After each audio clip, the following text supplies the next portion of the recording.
Hello and welcome to the another class of organization behavior. Today the topic of our discussion is personality. First of all, the meaning of personality. तो personality जो है वो word derived हुआ है Latin word से persona which means to speak through. It means personality अपने आप में कैसे बोलती है. इसमें हम इंक्लूड करते हैं होल वर्ड कंसेप्ट या whole person concept. Means personality के अंदर हमारी ओवरऑल जो हमारे हैं चाहे वो मेंटल हो, फिजिकल एबिलिटीज़ हो, हमारी इमोशनल एबिलिटीज़ हो, वो सब इंक्लूडेड होती हैं. तभी इसे बोलते हैं कि हम अपने आप में कैसे शो कर रहे हैं दूसरे को, उसे हम बोलते हैं personality. Now comes the meaning of personality. Now comes the definition of personality. अगर मैंने जितनी भी डेफिनेशन नोट्स में दिए हैं उन्हें कंबाइन करके अगर एक्सप्लेन करूँ तो पर्सनालिटी की डेफिनेशन का मतलब क्या हुआ कि it includes everything about a person, his physical abilities, mental abilities, social abilities, emotional abilities and spiritual abilities.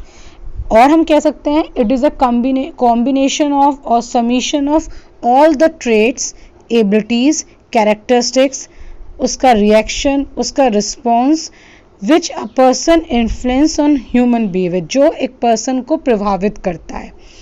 और हम कह सकते हैं it is a combination of physical and mental characteristics that reflect how a person look, think, act और feel. यानी कि ये combination है हमारे फिजिकल फीचर्स का, हमारे मेंटल फीचर का, जो शो करता है कि एक पर्सन कैसा दिखता है, कैसा शो करता है, कैसे काम करता है और कैसे सोचता है.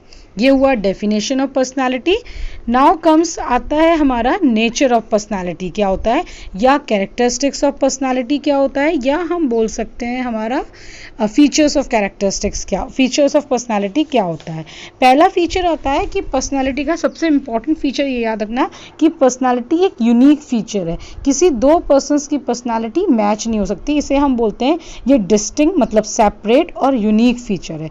दूसरा फीचर क्या होता है, जो हमारे पर्सनालिटी है ये स्टेबल पैटर्न में होती है. यानी कि पर्सनालिटी कभी चेंज नहीं होती, बट सर्टेन एनवायरमेंटल सिचुएशंस में या एक्सट्रीम सिचुएशन में ये चेंज भी हो जाती है. थर्ड, जो मैं पहले ही बोल चुकी हूँ, पर्सनालिटी में आपके दो एलिमेंट्स आते हैं, इंटरनल एलिमेंट्स और एक्सटर्नल एलिमेंट, जिसे हम बोलते हैं हमारे इंटरनल फैक्टर्स वो फैक्टर्स हैं जो विजिबल नहीं होते हैं, जिसमें आते हैं हमारे थिंकिंग, फीलिंग, परसेप्शंस, माइंडसेट. और एक्सटर्नल फैक्टर्स वो होते हैं जो हमारे को ऑब्जर्व होते हैं. इसे हम बोलते हैं हमारे वेट, हमारी हाइट, हमारी स्किन का कलर, हमारी ड्रेसिंग सेंस, हमारा वे ऑफ स्पीकिंग.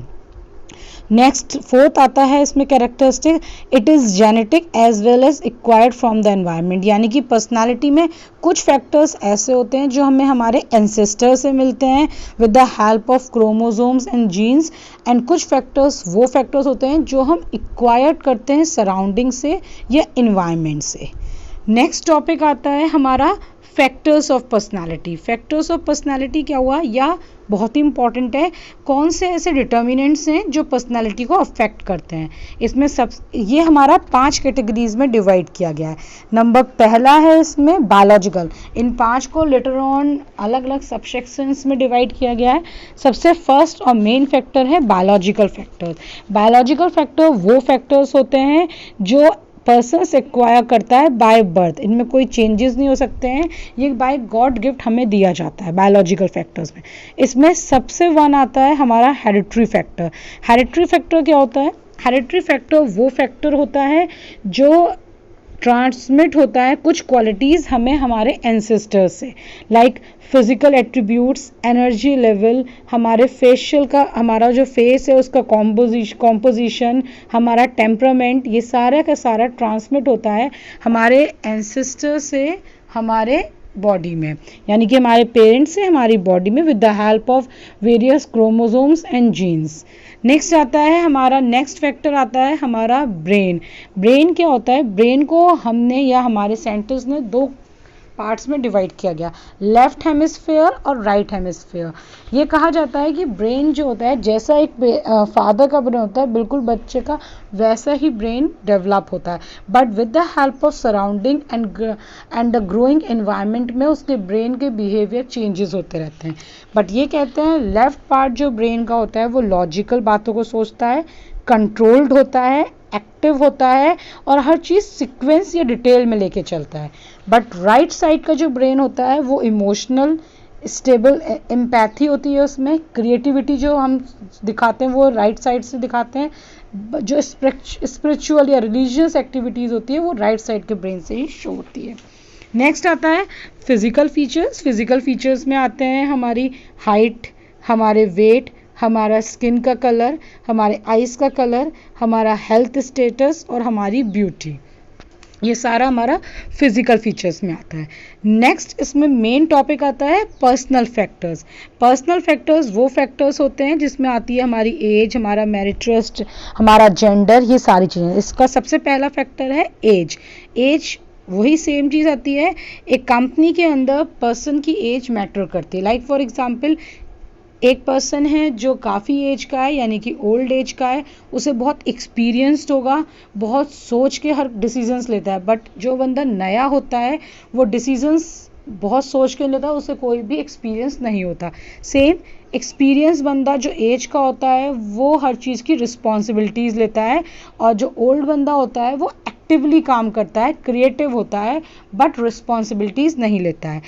अगर इसमें ही मैं बोलती हूँ एज में जो ओल्ड एज के लोग होते हैं वो ट्रेडिशनल चीज़ों को, पुरानी चीज़ों को इम्पोर्टेंस देते हैं, और जो आपके नए लोग होते हैं, नए एज के यूथ होती है, वो आपके मॉडर्न टेक्नोलॉजी को मींस यूज़ करना प्रेफर करते हैं। नेक्स्ट आता है जेंडर। बेसिकली हमारे यहाँ दो टाइप के जेंडर होते हैं, एक होता है हमारा मेल, एक होता है फीमेल। मेल जो होता है वो होता है हमारा मस्कुलर बॉडी का, एक्टिव काम करने वाला, बट रिस्पॉन्सिबल नहीं होता। बट कंपैरेटिवली फीमेल्स जो होती हैं सॉफ्ट स्पोकन होती हैं, अपनी रिस्पॉन्सिबिलिटीज समझती हैं, हर चीज़ को लॉजिक से लेकर चलती हैं, हर चीज़ को प्रॉपर मेंटेन करके चलती हैं। नेक्स्ट आता है एबिलिटीज़।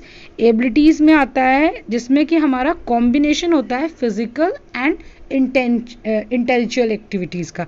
इट मीन्स क्या हुआ, it is a combination that requires some strength, stamina and intellectual activities which include brain. यानी कि एबिलिटी में आता है कि कुछ लोग होते हैं कंपनी में, कुछ होते हैं जो एक्टिवली काम करते हैं, यानी कि मेल से हम एक्टिव काम करा सकते हैं, स्टेमिना वाला काम कर सकते हैं, बट फीमेल्स जो होती हैं वो माइंड से काम करती हैं, इंटेलेक्चुअल काम करा सकते हैं, डेटा मेंटेन करा सकते हैं।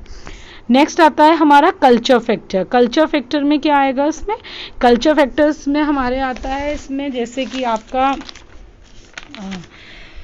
कल्चर में आते हैं हमारे रिचुअल्स, हमारे कस्टम्स, हमारे रीति रिवाज जो हम हमारे फैमिली से लेते हैं। जैसे हमारे फैमिली में रिचुअल्स होंगे बिल्कुल वैसे ही हम फॉलो करें। अगर हमारी फैमिली जो है स्पिरिचुअल पे ज़्यादा फोकस करती है तो हम भी भगवान की तरफ ज़्यादा तरफ मूव कर जाते हैं। अगर हमारी फैमिली इस पर नहीं बिलीव करती तो हम नहीं करते हैं। नेक्स्ट आता है इसमें हमारा सिचुएशनल फैक्टर। सिचुएशनल फैक्टर्स क्या होते हैं, हमने कहा पर्सनालिटी हमारी स्टेबल होती है, बट सर्टेन स्ट्रीम सिचुएशंस में पर्सनालिटी चेंज होती है। यानी कि कंपनी के अंदर जब हमें लगता है कि कुछ सिचुएशन में अपनी अपनी पर्सनालिटी को चेंज करना पड़ता है तो हम अपनी पर्सनालिटी को चेंज भी करते हैं।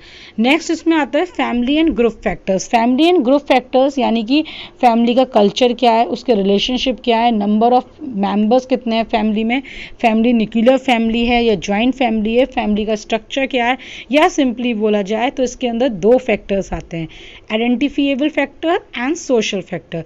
आइडेंटिफिएबल फैक्टर्स मीन्स एक जो न्यू बॉर्न बेबी होता है सबसे पहले अपनी फैमिली के अंदर आइडेंटिफाई करता है अपने पेरेंट्स को, अपनी मदर को, और उन्हीं के हैबिट्स को कॉपी करता है। लेटर ऑन वो सोशलाइज्ड होता है और सोसाइटी में जितने भी लोग होते हैं वो उनके साथ इंटरपर्सनल रिलेशंस में आता है, उनके साथ इंटरेक्ट करता है, और जैसा जैसा वो करते हैं वो उन्हीं की तरह मूव ऑन करने लगता है। These all are the determinants of personality. Thank you.